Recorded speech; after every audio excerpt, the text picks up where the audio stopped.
মুসলমান গভীর মনোযোগ। এই গরুটার চামড়াগুলো, শিংগুলো, বডিগুলো, গোশতগুলো রেখে বাকিগুলো মাটির মধ্যে লুকায় রাখলেন। এই মাটি থেকে খুশি উঠাইলেন, কোথায় কুকুরে এবং কাকে উঠায় একটা টুকরা নিয়ে মুসলমান বরানুদ্দিনের বাড়ির সামনে ফেলে দিলেন, গোবিন্দর বাড়ির সামনে ফেলে দিলেন। আমার বাবারা, আমার গভীর মনোযোগ। এবার বরানুদ্দিনের খবর পাইয়া কোথায় গোবিন্দ যখন খবর পাইলেন আমাদের দেবতারে ফিরে পূজা করছে, কে মারছে বাবারা আমার শুনে নেন ভালো করে, দিলেন কান্ডা লাগায় শোনেন।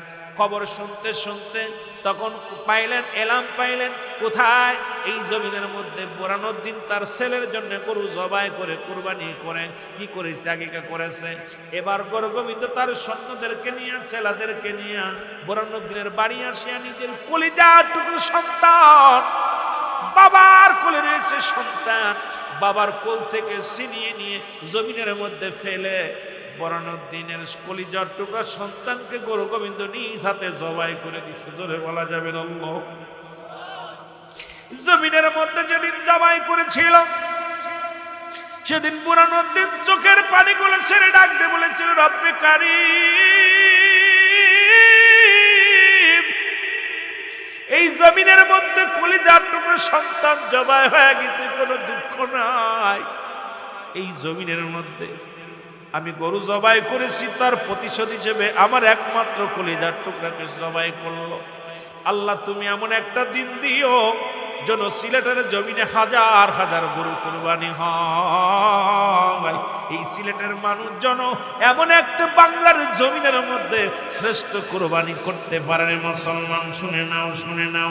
আজকে যারা গরুর গোশত খাও, আজকে যারা ওলি আল্লাহদের বিরোধিতা করো, করে সন্তানের বিনিময়ে আজকে গরু জায়েজ করছে সিলেটের জমিনে, সেই ওলিদের বিরোধিতা যারা করে, আমি মনে করি এদের মতো মুনাফিক আর দুনিয়ার মধ্যে কেউ নাই। জোরে বলেন ঠিক কিনা?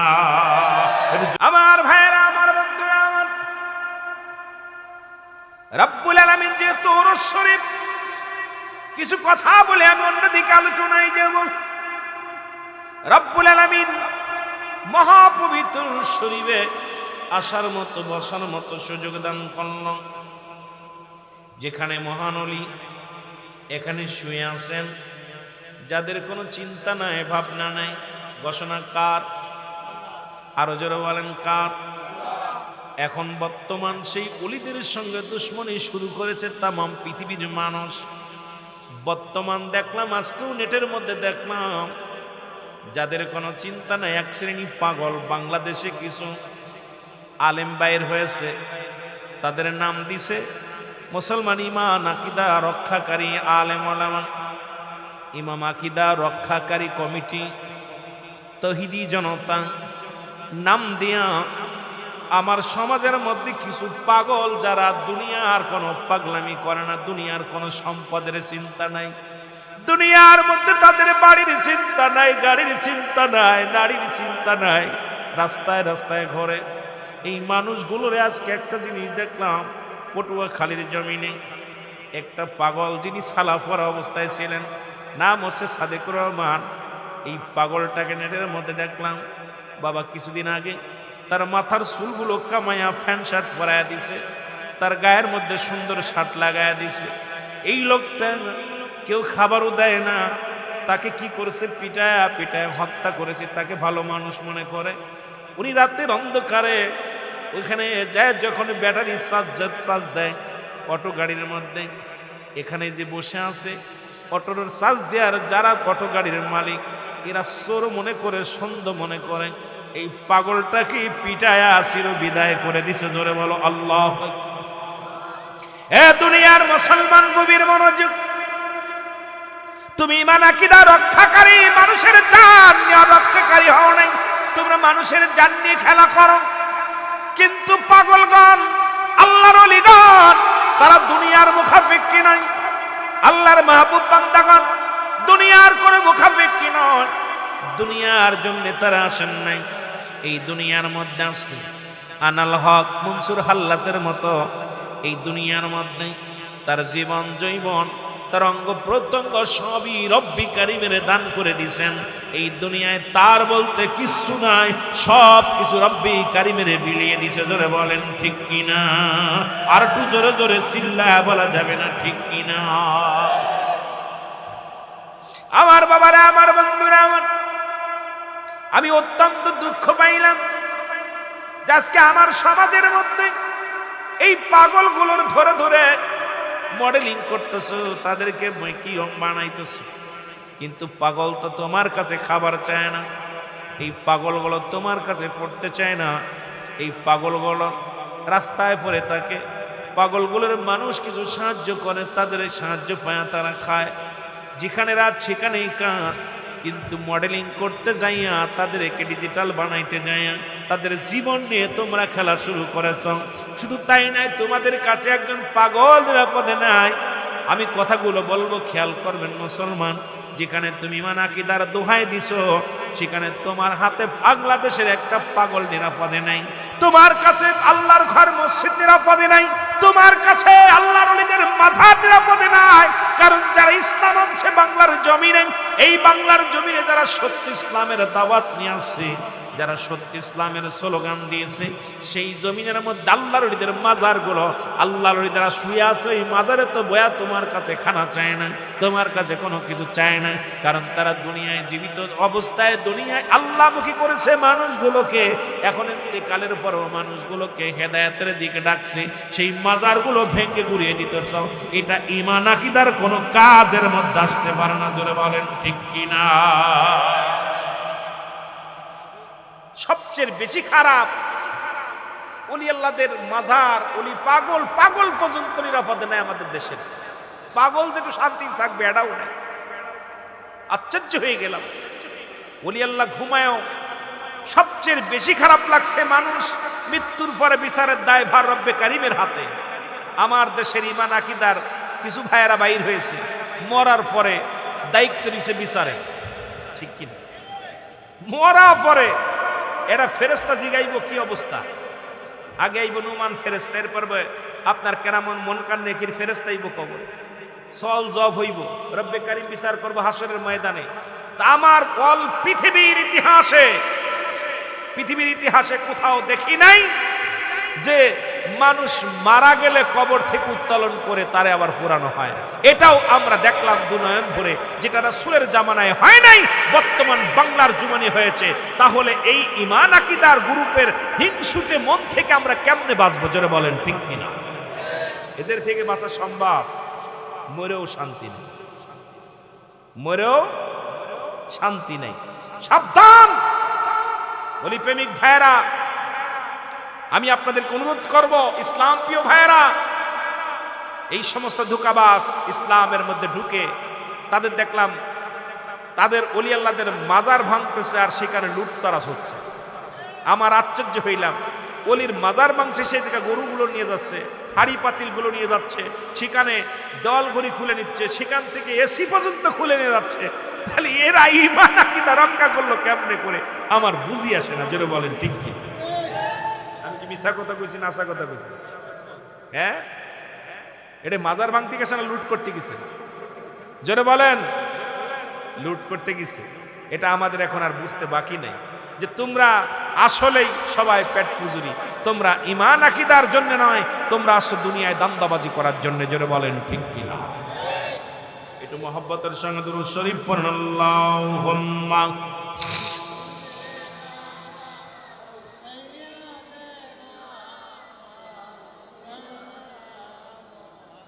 ওয়ালা আলি সাইয়্যিদিনা, সাউন্ড বাড়ায় রাখুন। মাদাল্লাহুম্মা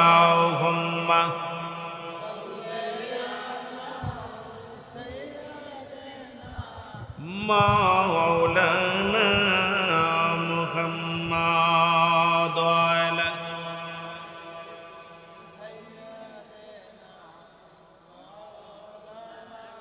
এ দুনিয়ার মুসলমান,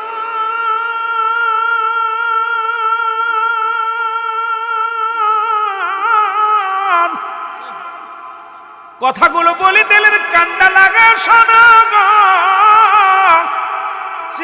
বিভাগের ভাইরা শাহজালাল ইয়ামানি জমিনের মধ্যে আগমন করবে। মুসলমান ইয়ামেন শহর থেকে মুসলমান ভারতবর্ষ হইয়া মদিনা হইয়া আসলেন কোথায়? আসলেন বাংলার জমিনে। কিসের দাওয়াতের জন্য? ইসলামের দাওয়াতের জন্য।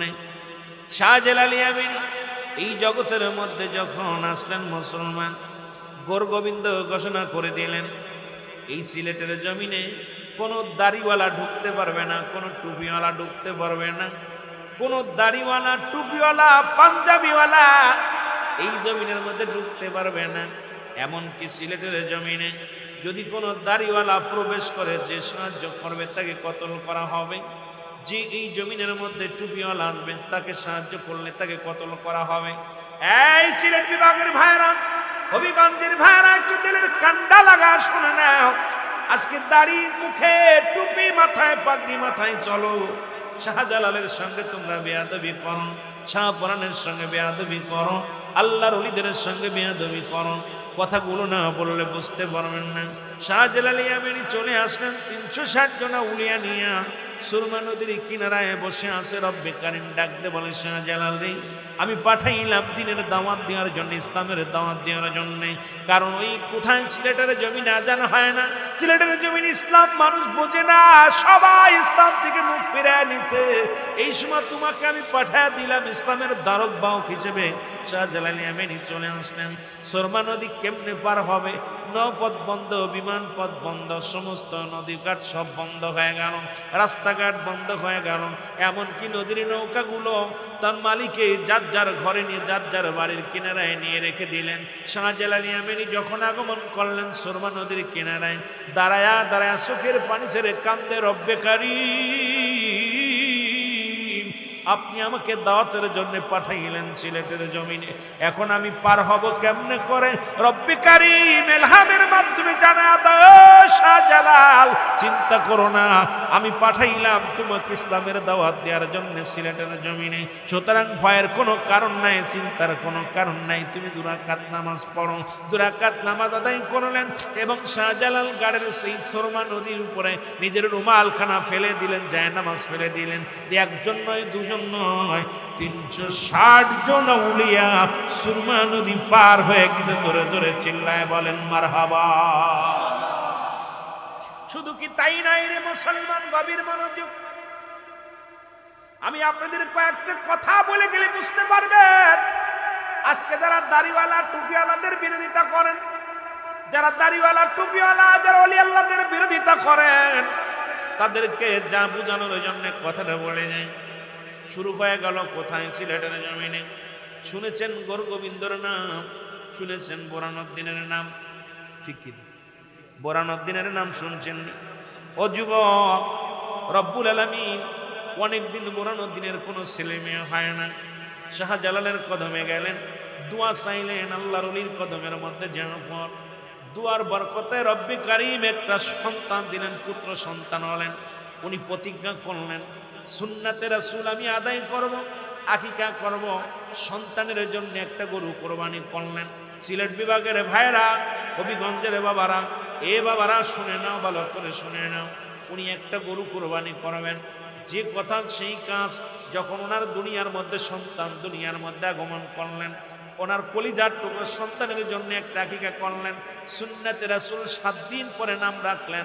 সন্তানের বয়স যখন 7 দিন, এই বয়সে একটা গরু কুরবানি করিয়া উনি আকিকা করলেন। এ মুসলমান, গভীর মনোযোগ। এই গরুটার চামড়াগুলো, শিংগুলো, বডিগুলো, গোশতগুলো রেখে বাকিগুলো মাটির মধ্যে লুকায় রাখলেন। এই মাটি থেকে খুশি উঠাইলেন, কোথায়? কুকুরে এবং কাকে উঠায় একটা টুকরা নিয়ে মুসলমান বোরানুদ্দিনের বাড়ির সামনে ফেলে দিলেন, গোরগোবিন্দর বাড়ির সামনে ফেলে দিলেন। আমার বাবারা, আমার গভীর মনোযোগ। এবার বোরানুদ্দিনের খবর পাইয়া কোথায়? গোরগোবিন্দ যখন খবর পাইলেন আমাদের দেবতারে কিরে পূজা করছে, কে মারছে, বাবারা আমার শুনে নেন ভালো করে, দিলের কান্ডা লাগায়। খবর শুনতে শুনতে তখন পাইলেন, এলাম পাইলেন কোথায়? এই জমিনের মধ্যে বোরানুদ্দিন তার ছেলের জন্য গরু জবাই করে কুরবানি করে কি করেছে, আগিকা করেছে। এবার গোবিন্দ তার সৈন্যদেরকে নিয়ে, ছেলেদেরকে নিয়ে বোরানুদ্দিনের বাড়ি আসিয়া নিজের কলিজার টুকরো সন্তান, বাবার কোলে রয়েছে সন্তান, বাবার কোল থেকে ছিনিয়ে নিয়ে জমিনের মধ্যে ফেলে বোরানুদ্দিনের কলিজার টুকরা সন্তানকে গোবিন্দ নিজ হাতে জবাই করে দিচ্ছে। জোরে বলা যাবে না আল্লাহ। জমিনের মধ্যে যেদিন জবাই করেছিল সেদিন বোরানুদ্দিন চোখের পানিগুলো ছেড়ে ডাকতে বলেছিল, রব্বে কারীম, এই জমিনের মধ্যে কলিজার টুকরা সন্তান জবাই হয়ে গেছে, কোনো দুঃখ নাই।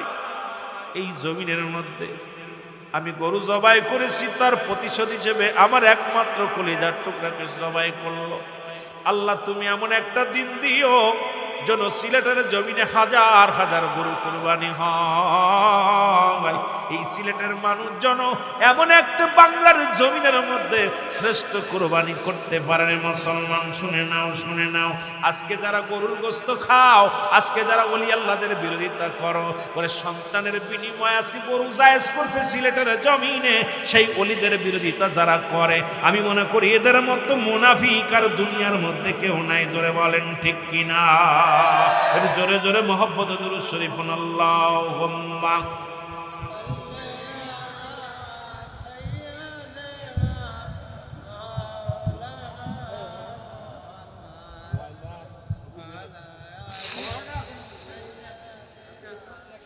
মাওলানা, আরো জোরে বলেন আল্লাহুম্মা। সাইয়্যিদিনা মাওলা ওয়ালা আলি সাইয়্যিদিনা। এ যুবক বলে তাহলে বুঝা গেল ওলি আল্লাহদের অবদান আছে কিনা? কথা বলেন। এখন ওলি আল্লাহদের পক্ষে থাকবেন না থাকবেন সেটা আপনার ব্যাপার, তবে আমি আপনাদেরকে বলে যাই, যাদের অবদান পৃথিবীর মধ্যে অস্বীকার করার মতো ক্ষমতা নাই, যাদের চেষ্টায়, যাদের এই দুনিয়ার মধ্যে এত কিছু অর্জন করলেন, আমার বাবারা আমার, যাদের মাধ্যমে পাইলাম রব্বে কারীম দান করলেন, এই মহামানবের খাতিরে, এই মানবগুলোর খাতিরে যারা আল্লাহর মাহবুব বান্দা, তাদের ওসিলা করার কারণে রব্বে কারীম এত বড় নিয়ামত আমাদের দান করলেন। সেই ওলি আল্লাহদের পক্ষে থাকার দরকার আছে কিনা? আর জোরে জোরে চিল্লায় বলেন আছে কিনা? এ আমার ভাইয়েরা, তাদের কি নাই? চিন্তা নাই, ভাবনা নাই, তাদের কোনো চিন্তা নাই, ভাবনা নাই। তারা এমন ওলি যাদের কোনো চিন্তা নাই, ভাবনা নাই। মুসলমান তারা এমন ভাবে দেহটা করেছে, এমন ভাবে তারা আমার রব্বে কারীমের ইবাদত বন্দেগী করেছে, এমন ভাবে রব্বে কারীমের সান্নিধ্য লাভ করেছে। দুনিয়ার মধ্যে চিন্তা নাই, দুনিয়ার মধ্যে তাদের ভাবনা নাই। এমন মহান ওলিগণ এই বাংলার জমিনে অসংখ্য আল্লাহর ওলি আছে। শুধু 360 জন আউলিয়া নাই, তাদের মধ্যে একজন হলো শামসুল হক আউলিয়া। মুসলমান শুনে নাও, শুনে নাও, এইরকম অসংখ্য আউলিয়া একরাম এই পৃথিবীর মধ্যে আগমন করে। তাদের একটাই মাত্র উদ্দেশ্য ছিল খোদা চিনানো, রাসূল চিনানো, এই দুনিয়ার মধ্যে সত্য ইসলামটাকে জানানো। কারণ তাদের অন্য কোনো চিন্তা ছিল না কোনভাবে আল্লাহর রঙে রঙ্গিত হওয়া যায়, আল্লাহর সঙ্গে ইবাদত বন্দেগী করে করে আল্লাহর প্রিয়, এই আল্লাহর প্রিয় বস্তু যেন হওয়া যায়, সেটাই একমাত্র তাদের চিন্তাধারা ছিল। আর এই দুনিয়ার মধ্যে এত কষ্ট করে যারা দুনিয়া থেকে বিদায় নিয়ে কবর জগতে চলে গেছেন, আপন আপন মাজার পাকে তারা শুয়ে শুয়ে রব্বে কারীমের গোলামি করে। জোরে জোরে চিল্লায় বলেন মারহাবা। মহব্বতের সঙ্গে দুরূদ শরীফ পড়ুন আল্লাহুম্মা।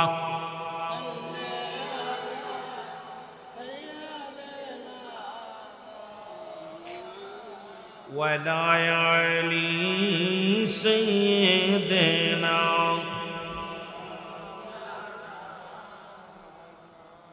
এই পীরের দরবারে মুসলমান আসতে হবে, আদব শিখতে হবে। পীরের দরবারে 12 বছর গোলামি করলেন, মানুষের পশুর আত্মা দূর হয়ে যায়। আরো 12 বছর গোলামি করলেন, ভিতরে মানবতা আসে, আরো 12 বছর সাধনা করলে এরপরে আপনার ভিতরে মুসলমান কিছু অনুভব করতে পারবেন। 3 12 36, কয় বছর? জোরে বলেন কত বছর? 36 বছর গোলামি করব। আমি কথাগুলো বলে যায় ভালো করে শুনে নেন। একজন মহান ব্যক্তি আল্লাহর ওলির কদমে আজকে দেখলাম কিছু মানুষ যারা কদমে পড়ে আছেন, অবশ্যই তারা সাকসেস হবেন। এই কারণে হবেন, কদমের কাগজের মধ্যে লেখা দেখলেন পীরের দরবারে গোলামি করলে হয় বাদশা না হয় ফকির। পীরের দরবারে গোলামি যদি কোনো ব্যক্তি করতে পারে, এই দুনিয়াতেও বাদশাহী হবে না হয় ফকির হবে, সে মুরাদ ফকির হবে। এটা চিন্তা করে উনি বাড়ি গেলেন, কাগজের টুকরার মধ্যে লেখা দেখে বাড়ি যাইয়া সমস্ত সম্পত্তি বিক্রি করলেন, টাকা পয়সা সব জোগাড় করকুইয়া নিয়ে মহান ওলি আল্লাহর ওলির কদমের মধ্যে দিয়ে দিলেন। আল্লাহর ওলি জিগায়, বাবা তুমি সব কিছু নিয়ে আইলা, তুমি তো তোমার টাকা পয়সা সব ধন দৌলত যা ছিল আমার কদমের মধ্যে দিয়ে দিলাম। হুজুর আমি আসছি বড় ইবাদত করার জন্য, বড় আশা করে আসছি আপনার কদমের মধ্যে, আমি বড় একটা আশা করে আসছি। হুজুর তো টের পেয়েছে। হুজুর বলে, বাবা আপনি যেহেতু আসছেন এই কদমের মধ্যে আপনি 12 বছর আপনি খেদমত করবেন। কয় বছর? জোরে বলেন কয় বছর? যেহেতু মুসলমান নবীর মনোযোগ 12তম বরস শরীফ, এই জন্য আমি বললাম প্রথমে শুরু করলাম 12 বছর তুমি গোলামি করো। কত বছর? 12 বছর তুমি খেদমতের মধ্যে লেগে যাও। উনি লেগে গেলেন, একদিন নয় দুদিন নয় 12 বছর পূর্ণ হয়ে গেল। উনি চিন্তা করে অলির দপ্তরে গেলে ভালো খাওয়ান পাওয়া যাবে, অলির দপ্তরে থাকলে ভালো খাদে মহিলা আমার অনেক কাজ হবে, শান্তি হবে, অনেক সম্পদ উপার্জন করব, মানুষ আমাকে বড় খাদেম বলবে। কিন্তু দেখা গেল সারাদিন পরে একবেলা কিছু খাবার দেয়, সারা রাত ভরে সাধনা করে জিকির করে, সারা রাত ভরে রব্বি করিমের জিকির করে, ইসমে জান আল্লাহ আল্লাহ, জোরে জোরে।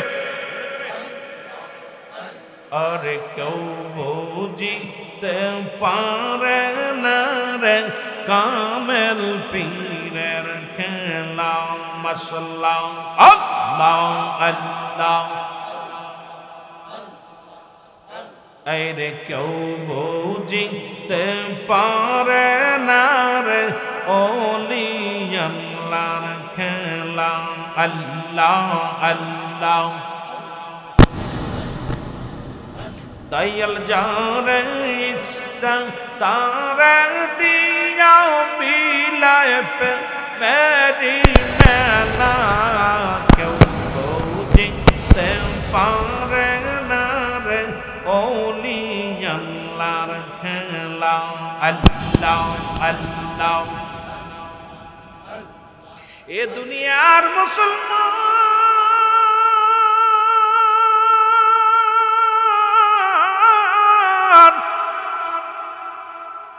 12টা বছর পূর্ণ হয়ে গেল, গায়ের গোস্ত শুকায়া গেল গো।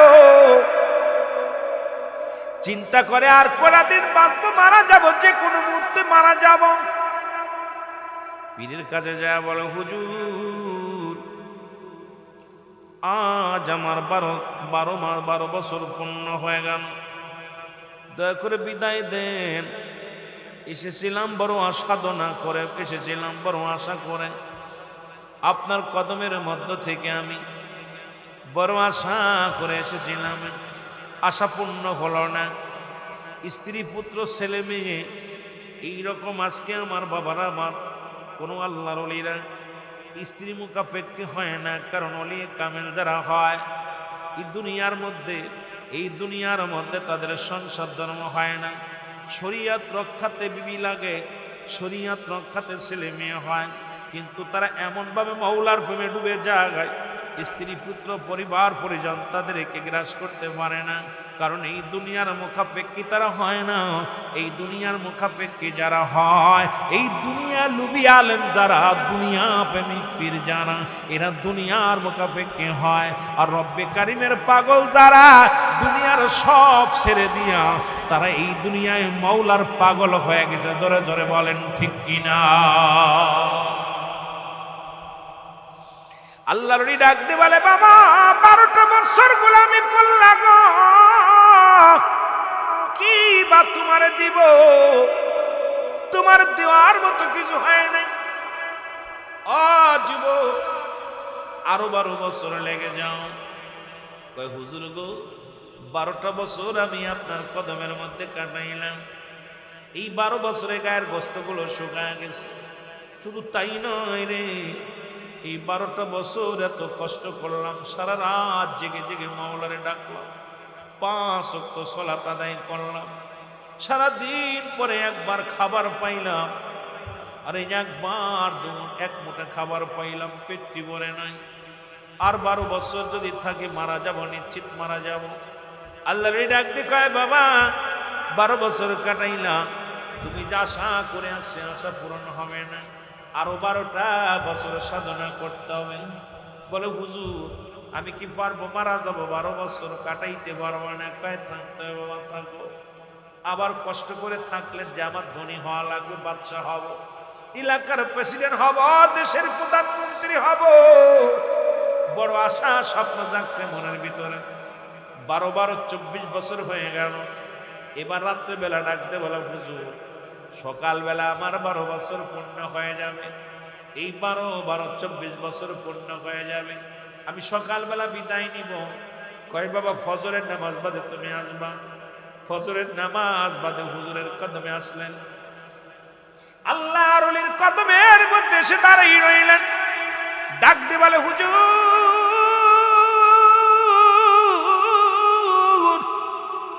এই 12টা বছর আমি আবার কাটায় দিলাম, আমার গায়ের গোস্তগুলো শুকাইল, আমি কঙ্কাল হয়ে গেল। এই 12 24 বছর গোলামি করলাম, এখন যা দেবেন দেন, আমি চলে যাই। বাড়ি যে বিয়ে শাদী করি, ছেলে মেয়ে হোক, এদেরকে নিয়ে আমি সংসার ধর্ম করি। আল্লাহর ডাক দেখায়, বাবা রে এই মাত্র 24 বছর থেকেই তুমি বাড়ির জন্য এত পাগল হয়েছ, কেন তুমি এত পাগলামি করো রে বাবা?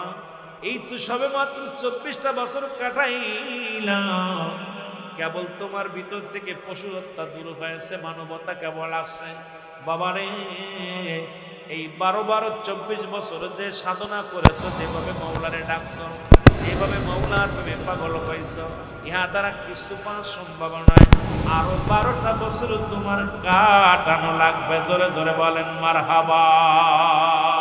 পীরে যারে দয়া করে, মোর দাদেল তার জিন্দা হয়।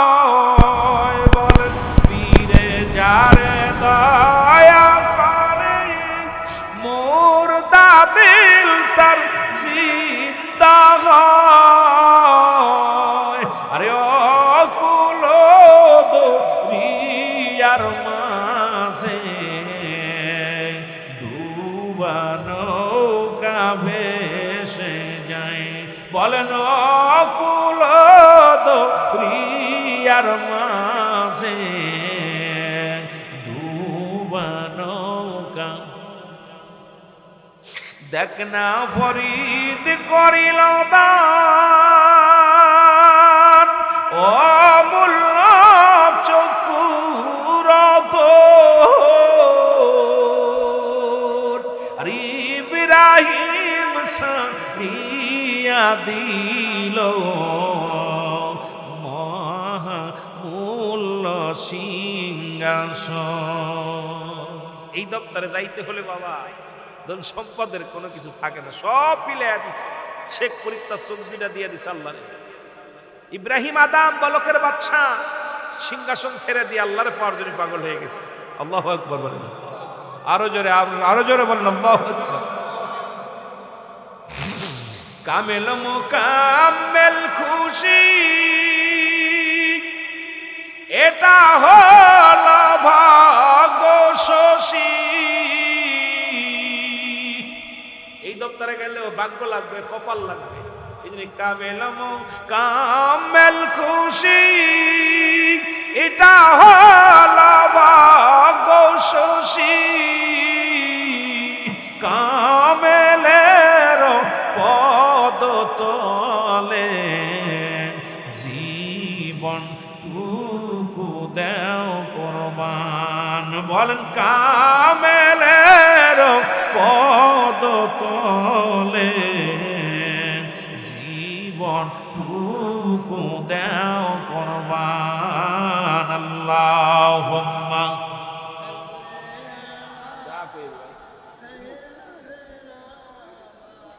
মাওলানা মুহাম্মাদ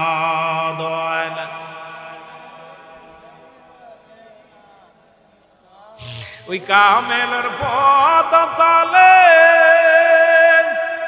যদি রে দেখিতে চাও কামেল আলীর পদ তলে নিসার ইয়া যাও ওরে কামেল আলীর পদ তলে নিসার ইয়া যাও এই দুনিয়ার মুসলমান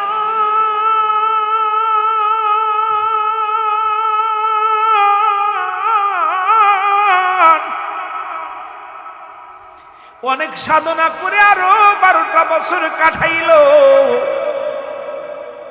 আরো 12টা বছর পার হয়ে গেল 3 বার 36 বছর কয় বছর যারা বলেন কয় বছর সাধনে ভজন করো বাবা সাধন করো দুনিয়ার মধ্যে ধৈর্য ধরতে পারো না মসজিদে নামাজ শেষ করে দোষ শুরু করো সালাম ফিরে যায় ডান দিকে সালাম ফিরে দোষ শুরু করে দাও 36 বছর গোলামি করার পর ডাকতে বলো হুজুর আগামী দিন আমার 36 বছর পার হয়ে যাবে হুজুর বলেন ফজরের নামাজ বাদে আমার সঙ্গে দেখা করো বাবা যারা ওলি প্রেমিক যারা দিন দরদি বন্ধুগণ শুনে নাও যারা ওলিদেরকে ভালোবাসেন যারা ওলি আল্লাহর কদম ভালোবাসেন যারা মাওলার নৈকট্য হাসিলের জন্য পাগল তারা দিলের কান্ডা দিয়ে শুনে নেন এবার 36 বছর পার হওয়ার পর সকালবেলা ডাকতে বলেন নামাজ বাদে কয় হুজুর আমার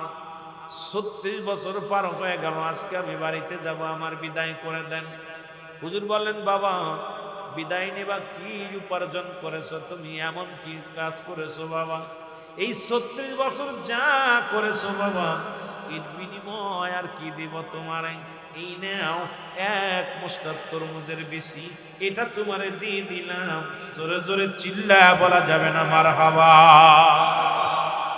এরে আল্লাহর ওলির দপ্তর থেকে পাইলেন 1 মুষ্টি তরমুজের বেশি হাতের মধ্যে নিয়ে চোখের পানি ছেড়ে দিয়া কান্দের কল্লা আমার জীবনের শেষ সময় পর্যন্ত কাটাইলাম ওনার দপ্তরে জীবনকাল কাটায় দিলাম 36 বছর কাটায় দিলাম এই 36 বছরের সাধনা করে পাইলাম কিছু তরমুজের বীজটা কি করো কয়ে তোমার বিদায় করে দিলাম 1 মিনিট থাকতে পারবা না এই কদমের মধ্যে বলে হুজুর এই তরমুজের বীজি পাইলাম 36 বছর গোলামি কই না এখন ডাকতেছেন না আমার কদম আপনার কদম থেকে বার করে দিলেন যাবার বেলায় হুজুর এক নজর আপনার কদম খানা দেখেনি বলে বাবা যাও তবে যাবার আগে একটা কথা বলে দেয় এই তরমুজটা তোমাকে আমি বিদায় করে দিলাম যেখানে রাত হবে হাঁটতে শুরু করবা রাতটা সেখানে যাপন করবা ফজরের সালাত আদায় করবা এ বাবা ওখানে বইয়া ফজরের নামাজ রাখ দিয়া যেখানে তুমি যে শেষ পর্যন্ত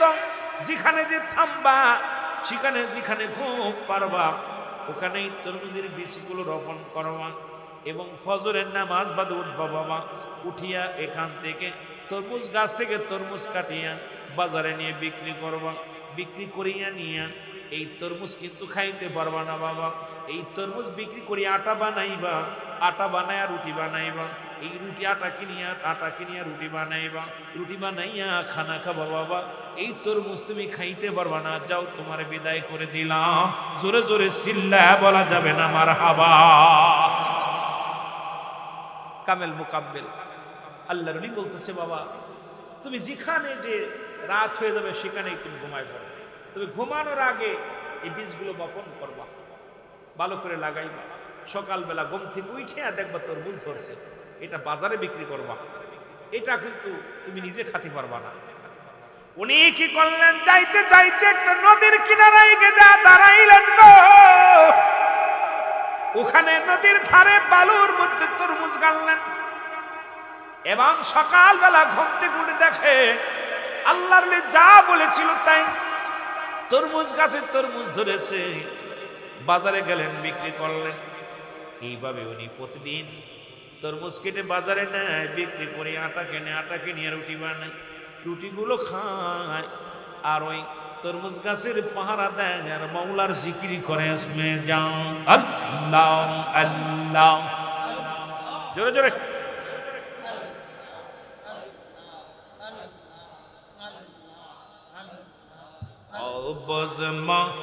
আমার তোমার ডুবলো বেলা দেখনা সাহিয়া আল্লাহ আল্লাহ।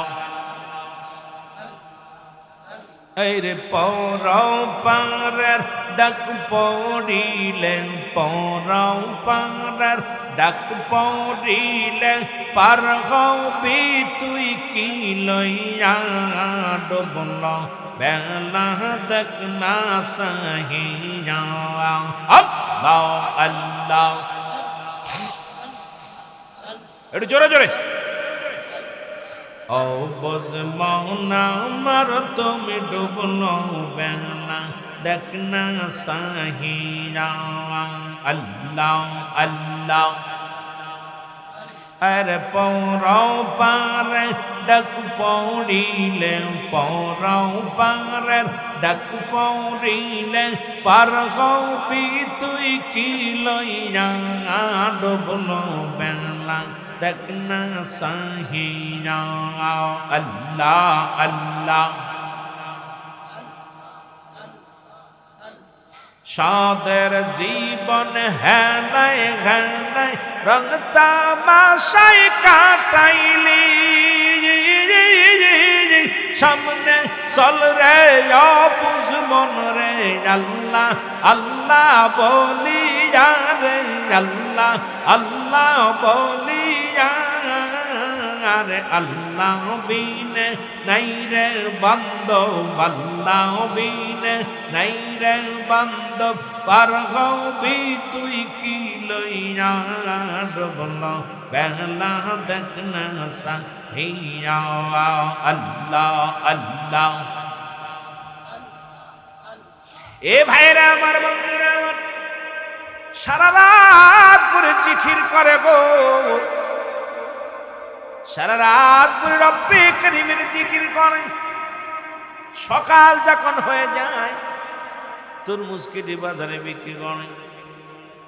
ওই দেশের যিনি প্রধানমন্ত্রী ছিলেন উনি উজিরকে ডাক দিলেন, ওনার মনে সাধনা জাগছে চুরি করার।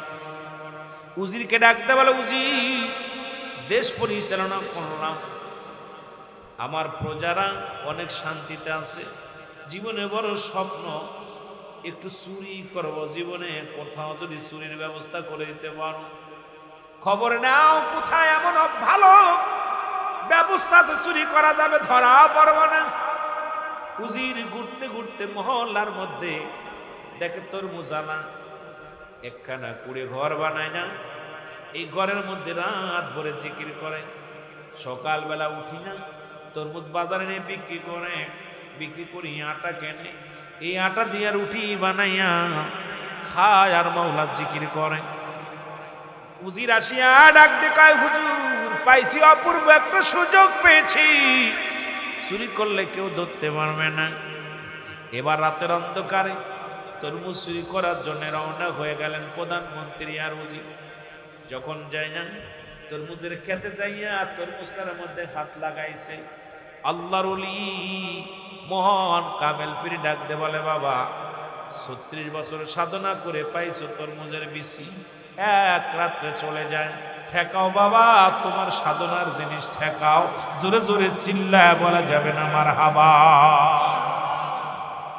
এরে মুসলমান, সঙ্গে সঙ্গে উঠিয়া উনি দেখে আমার তরমুজ ছিঁড়ে নিয়ে যায়, বাঁশের লাঠি দিয়ে একটা বাড়ি মারলেন মাথার মধ্যে।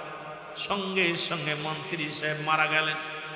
মন্ত্রী যখন মারা গেলেন উজিরি ডাক দে কয়, তুমি কাকে মারল না? তুমি কি জানো এই দেশের উনি প্রেসিডেন্ট? কয় প্রেসিডেন্ট হোক না যে হোক না কেন কিচ্ছু যায় আসে না, কারণ আমি 36 বছর সাধনা করে পাইছি তরমুজের বিচি, এক রাত্রে ছিনিয়ে নিয়ে যাবে এটা মানতে পারেনি, এই জন্যে তাকে দুনিয়া থেকে বিদায় করে দিছি। উজির কয় আমার জীবন যাবে এটা যদি জানতে পারে আমার ফাঁসি হবে রে, তুমি চলো আমার রাজ্যে, চলো চলো রাজ দরবারে যাও। রাজ দরবারে নিয়ে যাওয়া হলো, নিয়ে যাইয়া রানীকে ডাক দে, বলে রানীমা শোনেন, আপনার স্বামী 6 মাসের মধ্যে কারোর সঙ্গে কথা বলবে না, কারণ আপনার স্বামী সাধনার মধ্যে বসেছে, দেশ পরিচালনা আপনি করবেন, কোনো পরামর্শ লাগলে আমি পরামর্শ নিয়ে আসবো। বাবারা গভীর মনোযোগ খেয়াল করবেন, যদিও ছোট্ট আলোচনা, আল্লাহর দপ্তরে গেলে যে কোনো নিয়ত করে গেলে রব্বে কারিম তার বিফলে দেয় না, রব্বে কারিম তার মনের বাসনা পুরা করে, জোরে বলা যাবে না সুবহানাল্লাহ। এ যুবক, এবার 6 মাস চলে গেল। আয় মুসলমান, ওই আল্লাহর মাহবুব বান্দাকে খায়া খায়া সুন্দর চেহারা শুরু কইল, ফলমূল খায়া সুন্দর সুন্দর তার চেহারা ফিরল। 6 মাস পর উজির বললেন, বউ রানীমা দেখা হবে আজকে, তবে 6 মাস যেহেতু দেখা হয় না, এই 6 মাস স্বামীর সঙ্গে আপনার দেখা হয় না, আপনার আবার বিয়ে করানো লাগবে। এবার রানীর সঙ্গে বিয়ে হলো, আল্লাহর ওলির মুরিদের মুসলমান বিয়ে হয়ে গেল। উনি মনে মনে ওই যে কল্পনা করেছিল কাগজের মধ্যে যে আল্লাহর ওলির দপ্তরে গোলামি করলে, খেদমত করলে হয় বাদশা না হয় ফকির। ওনার স্বপ্ন ছিল বাদশাহী হওয়ার, দেশ পরিচালনা করার। রব্বুল আলামিন তারে পুরা করছে, রানীর সঙ্গে বিবাহ হয়ে গেল, সঙ্গে বাসর হয়ে গেল। বাসর রাত্রে জানি দেখে রে ওনার স্বামী নয়, একজন আল্লাহর মাহবুব বান্দা। এবার উজির কয়, যেহেতু বিয়ে হয়ে গেছে, মানুষ যদি জেনে যায় আপনার ইজ্জত থাকবে না, চেপে যান। এবার বিবাহ হয়ে গেল। মুসলমান গভীর মনোযোগ আমার বাবারা, এই রকম চলতে লাগলো। উজির তো কি করে মুসলমান শুনে নেন। আমার ভাইরা, আমার বন্ধুরা, আমার আস্তে আস্তে ওই পুলিশ যাচ্ছে, আমার বাবারা, আমার বন্ধুরা, আমার গভীর মনোযোগ। এবার উনি কি করলেন, আল্লাহর ওলি, আল্লাহর ওলির মুরিদ কি করলেন, দেশ পরিচালনা রাজা হইলেন, প্রধানমন্ত্রী হয়ে গেলেন। এইভাবে চলতে লাগলেন, কিন্তু দুনিয়ার কোনো মুখাপেক্ষী ছিলেন না। বললেন হঠাৎ করে দেখবো সে জোর করে নিয়ে ছেড়ে দেয়, যে ধরে তাকে আটকায়, যে খুন করে মুসলমান খুনের আসামিকে ছেড়ে দেওয়া হয়। অন্যায় কাজ এগুলো দেখতে দেখতে উজির কয়েকটি বিপদে পড়লাম, এই বিপদ থেকে আমার বাঁচার দরকার। গবেষণার মধ্যে বসলেন, হঠাৎ দেখতে ফুল যায়। এই ফুলটা দেখিয়া চিন্তা করে, দুনিয়ার মধ্যে এমন চমৎকার ফুল তো কখনো দেখি নাই। এই ফুলটা নিয়ে যদি আল্লাহর ওলির কদমের মধ্যে দিই, তাহলে হয়তো প্রধানমন্ত্রী আমার দিকে খুশি হয়ে যাবে। ফুলটা নিয়ে দিলেন প্রধানমন্ত্রীর হাতে। কয় বাবা রে, আগামী দিন যদি এইরকম 7টা ফুল না এনে দিতে পারো, তোমার গর্দান চলে যাবে। মুসলমান কোথায় বিপদ, ফুল তো নিজেও চেনে নেন, একটা ফুল নয়, এইরকম 7টা ফুল যদি দিতে না পারো, তোমার গর্দান চলে যাবে। উনি যা বিবিরে ডাক দেখায়, বিবিরে আমি কোন বিপদ থেকে আনলাম, প্রধানমন্ত্রীকে পাগলে মেরে ফেলেছে, তাকে প্রধানমন্ত্রী চেয়ারে বসাইলাম, এখন বলছে 7টা ফুল যদি এনে দিতে পারি আমাকেও দুনিয়া থেকে বিদায় করে দিবে। এখন কি করা যায়? বিবি কয়, একটা সাধনা, একটা গভীর একটা চিন্তা করো, যে কোনো একটা উপায় বাইর হবে। আমার বাবারা, আমার বন্ধুরা, উনি আবার গেলেন ফুলের সন্ধানে। নদীর ঘাট দিয়ে হাঁটতে হাঁটতে, নদীর ধার দিয়ে হাঁটতে হাঁটতে রওনা দিলেন। একটা করে, 2টা করে, 6টা ফুল পাইলেন। 7 নাম্বার ফুল যখন দেখতে গেছে, দেখে উপরে গাছের ডালে বয়ে আছে, আল্লাহ জিকির করে, এসমে জাতের জিকির, এসমে জাত আল্লাহ, আল্লাহ আল্লাহ। আরো জোরে, কে গৌতম রাইনা দাও গো মুর্শিদ আমার, পীরবি অনবাসী বনায়। আল্লাহ আল্লাহ আইরে কে গো তোমরা আইনা দাও গো মুর্শিদ দয়া মার হায় হায় মুর্শিদ দয়া মার আমি ফিরবি ওনে বাসি বনায়া আল্লাহ আল্লাহ আজাসি কাল আসি বলে দয়াল গেছে আমাই ফেলে আরে দয়ালের চরণে কান্দি দয়ালের চরণে কান্দি দাও না একবার নিয়াকে গো তোমরা আইনা দাও গো মুর্শিদ আমার আমি ফিরবি ওনে বাসিব না আল্লাহ আল্লাহ মারহাবা বলেন না। লম্বা জিকির না, জিকির উদাহরণ দেব, ভয় নাই ভয় নাই। জিকিরটা নিয়ে অনেক আমাদের সুন্নি আকীদার ভাইয়েরা এটাকে নিয়ে অনেক বাতিলপন্থীরা অনেক ফিতনা করতেছে, আমরা ধীরে ধীরে যাব।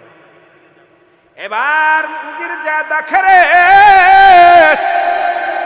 জিকির করতে করতে কলিজাটা ফেটে যায়, এক এক ফোঁটা রক্ত পানির মধ্যে পড়ে, এক একটা ফোঁটার মধ্যে এক একটা ফুল হয়ে যায়।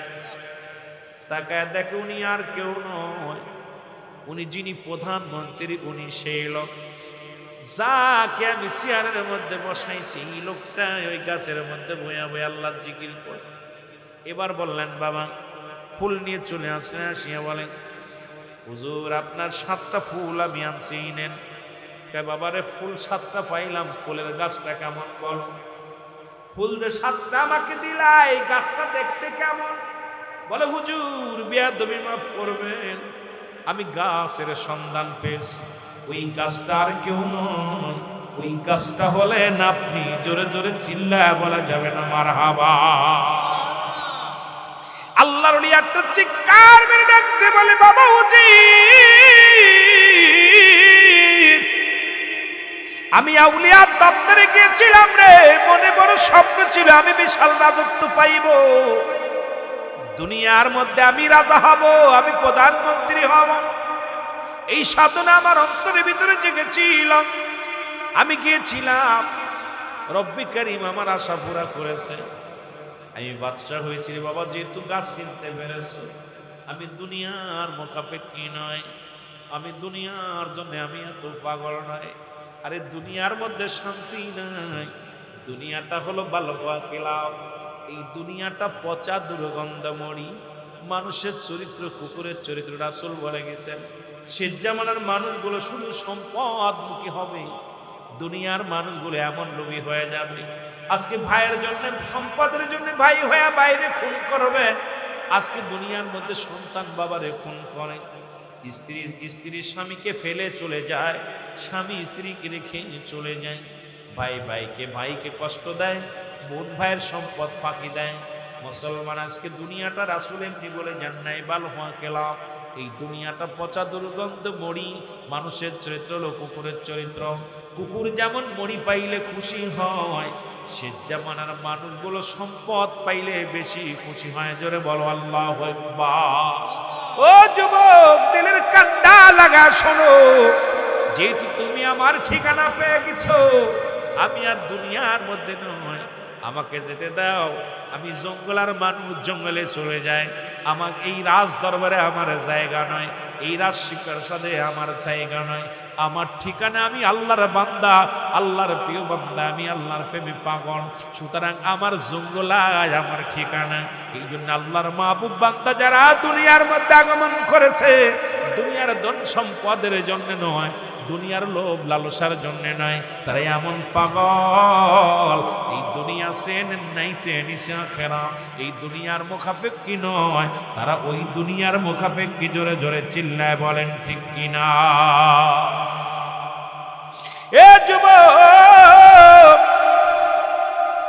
বুখারী শরীফের হাদিস, রাসূল নিজে ঘোষণা করেছেন, আল্লাহ পাক নিজে হাবিবকে জানিয়ে দিয়েছে, হাবিব জানিয়ে দাও, আমার হাবিবের জানিয়ে দাও, পৃথিবীর মধ্যে যদি কোনো ব্যক্তি ওলি আল্লাহর সঙ্গে দুশমনি করে, আমি আল্লাহ তাদের সঙ্গে জিহাদ ঘোষণা করি। জোরে বলা যাবে না আমার? আরো জোরে বল আল্লাহু আকবার। ওলিদের বিরোধিতা করে, পৃথিবীর মধ্যে যারা ওলিদের বিরোধিতা করবে, ওলি আল্লাহদের সঙ্গে দুশমনি করবে, বেয়াদবি করবে, দুদিন আগে হোক দুদিন পরে হোক তাকবীরে পোকা লাগবে। এই মানুষগুলো কেন বোঝে না রে মুসলমান?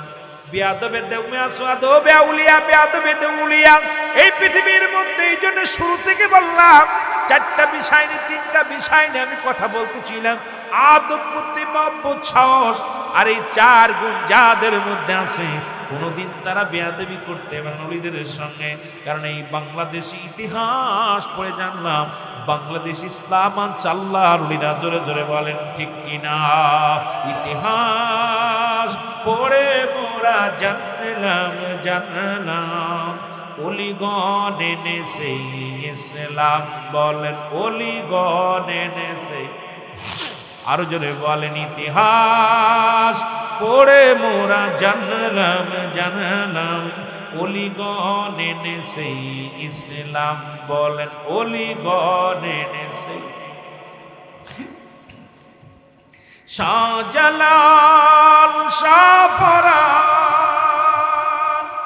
শামসুল হক, এনায়েতপুরী, ফরিদপুরী, এরাই তো এনেছে ইসলাম। ইতিহাস পড়ে মোরা জানলাম, জানলাম ওলিগণ এনেছে ইসলাম। আল্লাহুম্মা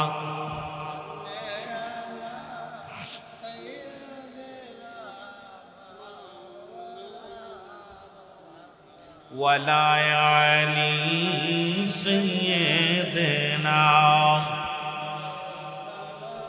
আরো জোরে বলেন আল্লাহুম্মা সাল্লি আলা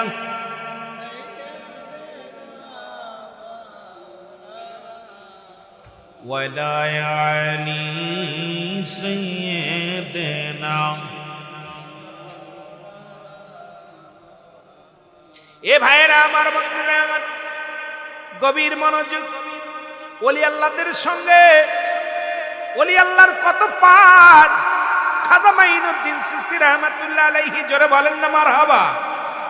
আর একটু জোরে, আর একটু জোরে। উনি পিতৃরাজ বেয়াদবি করলেন।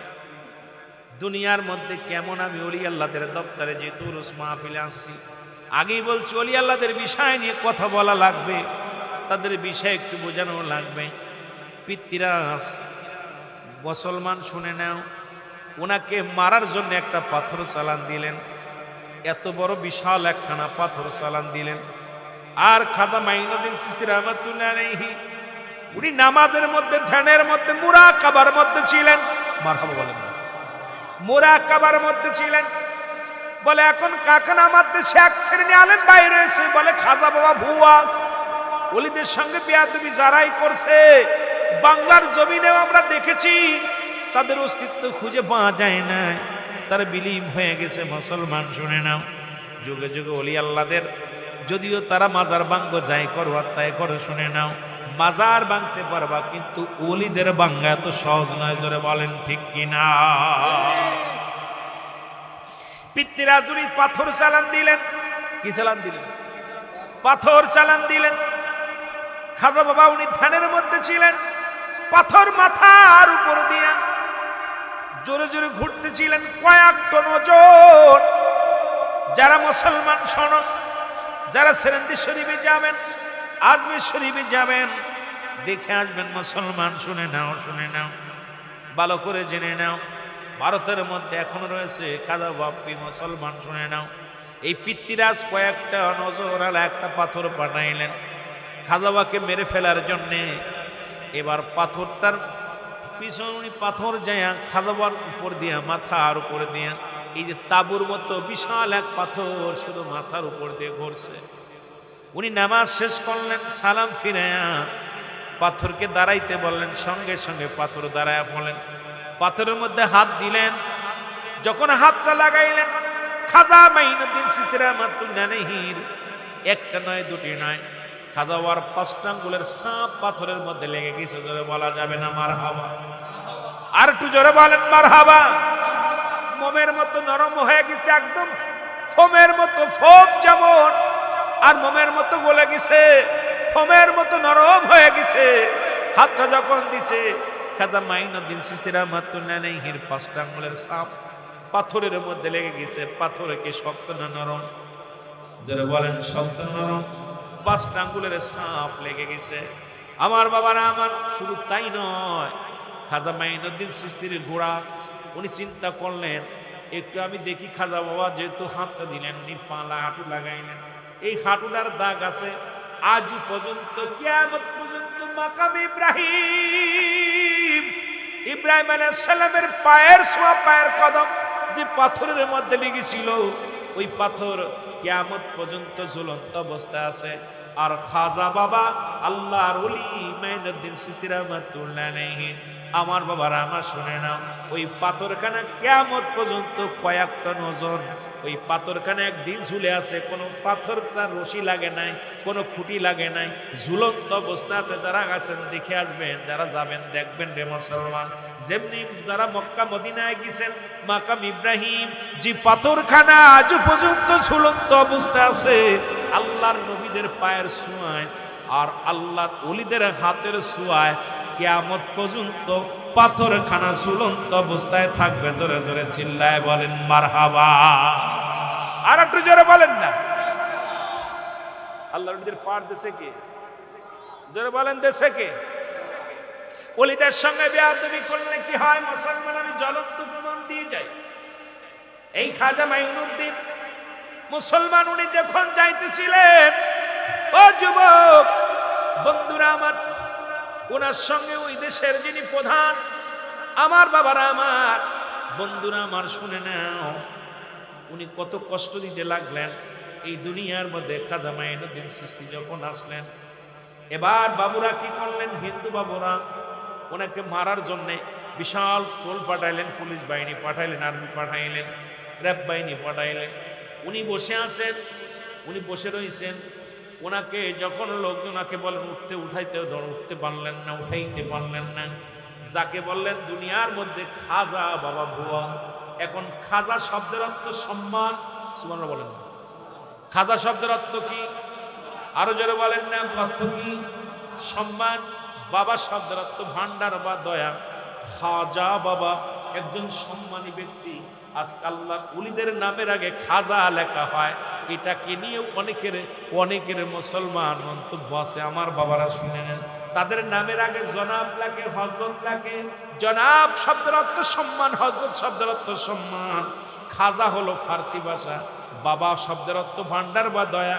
খাজা বাবা, খাজা কোনো বাংলা ভাষা নয়। খাজা শুধু আল্লাহর ওলিদের নামের আগে নয়, খাজা নাম ছিল কোথায় মুসলমান শুনে নাও, এই খাজা নামটা ছিল খাজা আব্দুল মুত্তালিব। নবীর দাদার নাম ছিল খাজা আব্দুল মুত্তালিব, নবীর বাবার নাম ছিল খাজা আব্দুল্লাহ। পৃথিবীর মধ্যে নবীর দাদা বাবার নাম ছিল খাজা। সম্মানী ব্যক্তিদের নামের আগে লেখা আছে খাজা বাবা। কিন্তু আমার দেশের কিছু মুফতি মুহাদ্দিস সাহেব খাজা বললেই তারা কষ্ট পায়, কয় খাজা খাজা আজমিরি, আর কোনো খাজা টাজা নাই। প্রিন্সিপাল পৃথিবীর মধ্যে একজন হয় না, একাধিক প্রিন্সিপাল হয়। আজকে যিনি মুসলমান খাজা, এই শামসুল হক, উনিও খাজা। কারণ প্রিন্সিপাল এক একটা, শুধু বার্ষিক কোথায় ঢাকা বিশ্ববিদ্যালয়, উনি প্রিন্সিপাল নয়। বাংলাদেশের যতগুলো বিশ্ববিদ্যালয় আছে, কলেজ আছে, মাদ্রাসা আছে, এক একটা প্রতিষ্ঠানের এক একজন প্রিন্সিপাল। জোরে জোরে চিল্লায় বলেন ঠিক কিনা? কিন্তু আমার দেশের ধারণা খাজা বললেই যদি খাজা আজমিরি বলা হয়, খাজা বললেই বোঝায় খাজা মাইনুদ্দিন চিশতি বলা হয়, খাজা বললেই এখন শামসুল হকের নামের আগে যদি খাজা লাগানো হয়, এই সমস্ত আলেমদের কষ্ট হয়। এখন অলি কয় পীর টির তো কোথাও নাই, পীর পাবে যখন পীর লেখলে আরো মাথা খারাপ হয়ে যায়। কয় কোরআন শরীফে কোথাও পীর নাই, কেন পাবেন? কোরআন শরীফ তো আরবি ভাষায়, কোরআন তো ফার্সি ভাষা আসে নাই। পীর শব্দের অর্থ হলো, পীর হলো ফার্সি ভাষা, পীর কোনো বাংলা ভাষা নয়, পীর কোনো আরবি ভাষা নয়। আরবিতে আসছে মুর্শিদ, ইংরেজিতে আসছে ও গার্জিয়ান, বাংলায় আসছে অভিভাবক, আর মুসলমান ফার্সিতে আসছে পীর। জোরে জোরে চিল্লা বলা যাবে না মারহাবা। পীর এইটা কোনো কিতাবাদির মধ্যে পাই না, কোরআনে পাই না। পাবি কেমনে? কোরআনে কোনোদিনও পীর পাবি না, কারণ পীর তো কোরআনের ভাষায় আসে নাই। কোরআনে আসছে মুর্শিদ। কি আসছে? কথা বলেন না। মুর্শিদ পথ প্রদর্শক, পথ প্রদর্শক। ইংলিশে বলে গার্জিয়ান, বাংলায় বলা হয় অভিভাবক, মুরব্বী, আর ফার্সিতে বলা হয় পীর। যারা বলেন না মারহাবা।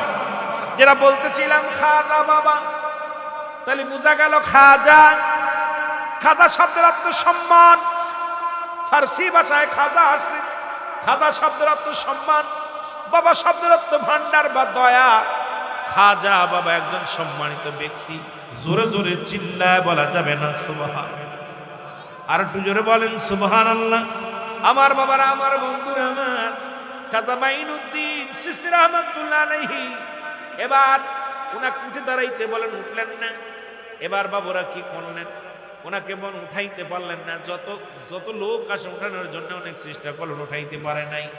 এবার ওনার দিকে বন্দুক তাক করেছে, বেয়াদবি করেছে।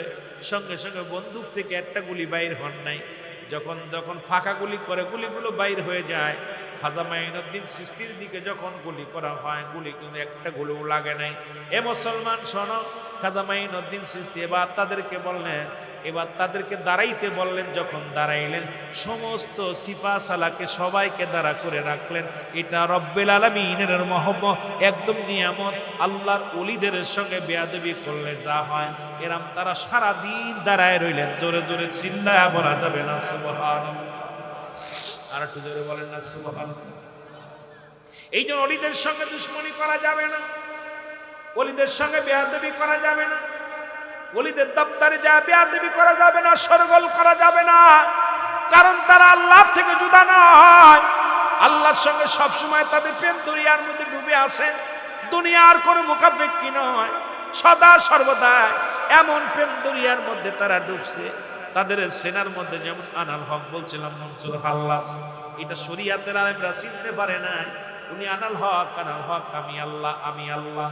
যখন এই কথাগুলো যখন প্রচার করতে লাগলেন, ওই জামানার সমস্ত মানুষ চিন্তা করে মনসুর তো ইমান হারায় গেছে, ওর ইমান নাই। এই যে উনি আল্লাহর দপ্তরে গেলে অনেক কিছু বোঝা যায় বাবা। উনি আল্লাহর দপ্তরে গেলে পীর মুরিদি কঠিন ব্যাপার, পীর মুরিদি করা কঠিন ব্যাপার। এতে কথাগুলো বললে শরীয়তের আলেমদের মনটা বেজার হয়ে যাবে। যেমন মুসলমান বায়জিদ বুস্তামি, উনি বললেন যখন তুমি পানির মধ্যে ডুবে যাবে, ওনার পীর উনি বললেন বাবা মুরিদ শোনো, মুরিদকে বললেন যখন তুমি পানির মধ্যে ডুবে যাবে, তখন বলবো বায়জিদ আমারে পার করে দাও, দেখবে তুমি পার হয়ে যাবে। যখন নদীর মধ্যে নেমে যখন ডুবে যায়, চিন্তা করে আহারে আমি তো বায়জিদ বললে আমার শিরক হয়ে যাবে, আমাকে বলতে আল্লাহ পার করে নাও। সঙ্গে সঙ্গে ডুবা শুরু হয়েছে। কারণ এই সমস্ত মহিমা খেলা বড় কঠিন। এই তাসাউফের জ্ঞান অর্জন না করলে এগুলো বোঝা যাবে না বাবা। এই জন্য শরিয়াত, তরিকত, হাকিকত, মারিফত, আল্লাহু আকবার বলেন না। একটা হলো শরিয়াত, একটা তরিকত, একটা হাকিকত, একটা মারিফত। এই চার খানদান যখন আপনি পরিপূর্ণ হয়ে যাবেন, এই পীর মুরিদি রাবেতা, তখন আপনি বুঝতে পারবেন আমার ভাইরা, আমার বন্ধুরা, আমার যে কথা বলতেছিলাম। মনসুর হাল্লাস উনি কি করলেন? ওনাকে যখন ওই জামানার আলেমরা ফতোয়া দিলেন, এই ইমান আকীদার গুরু যখন আকীদা ফতোয়া দিলেন, উনার ইমান হারায় গেছে, ওনাকে কতল করা যায়, তখন ওনাকে কি করা হলো? দিবালয়ে মানুষের সামনে তাকে জবাই করা হলো। জবাই করার পর মনসুরের রাগ কাটার গলার মধ্যে দিয়ে রক্তের মধ্যে থেকে জবান বাইরে গেছে, লা ইলাহা ইল্লাল্লাহু মুহাম্মাদুর রাসূলুল্লাহ। জোরে জোরে চিল্লায়া বলেন সাল্লাল্লাহু আলাইহি ওয়াসাল্লাম। সুতরাং আমি আপনাদেরকে বলি বাবা, এই বাহ্যিক চেহারা শুরুর দিকে বিচার করবেন না। ওলিদের কাছে আছে কি আছে বাবা, এই গোপন তত্ত্ব যদি বুঝতে হয়, যদি আল্লাহ হাকিকত বুঝতে হয়, তাহলে তাদের কদমে নিসার হতে হবে। যখন তাদের কদমে নিসার হতে পারবেন, সব কিছু পাবেন। যখন ওই কদমের মধ্যে জীবনটাকে কুরবানি করে দিবেন, ঢেলে দিবেন, দেখবেন খোদা পাওয়ার ঠিকানা, রাসূল পাওয়ার ঠিকানা পেয়ে যাবেন। জোরে বলেন ঠিক কিনা? আর একটু জোরে জোরে চিল্লায় মহব্বতের সঙ্গে দুরূদ শরীফ পড়ুন, আল্লাহুম্মা।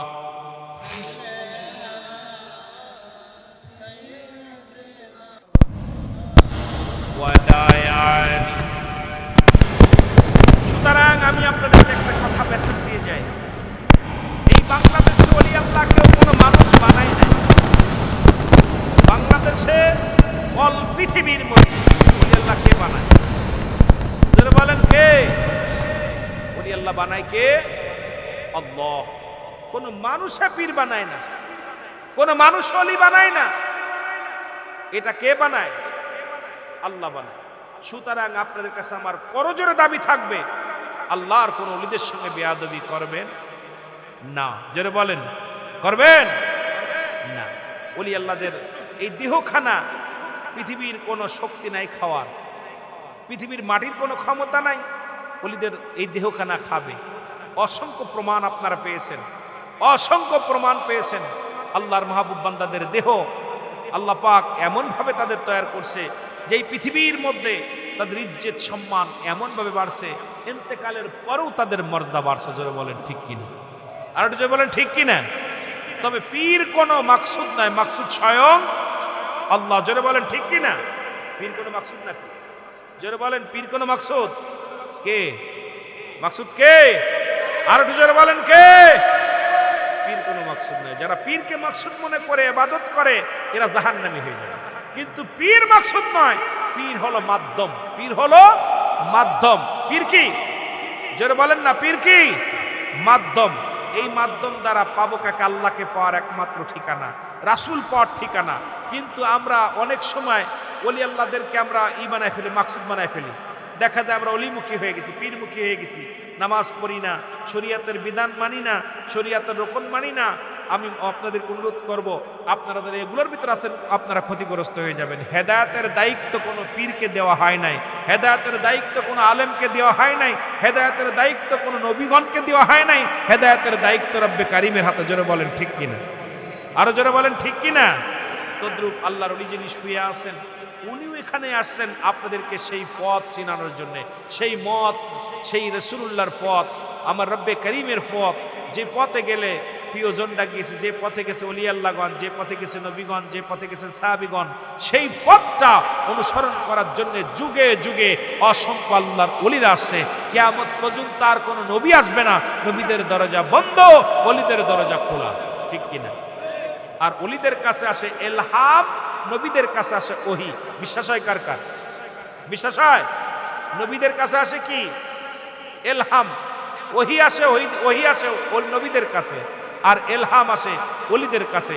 সুতরাং আপনারা এই মাহফিলে যারা আসছেন ওলিল্লাহর দপ্তরে, আপনারা দয়া করে বেয়াদবি করবেন না। আদবে আউলিয়া হওয়া যায়, আদবের সঙ্গে থাকবেন, জিয়ারত করবেন, পাক কালাম ফাতিহা শরীফ পড়ে জিয়ারত করবেন, আদবের সঙ্গে দাঁড়াবেন।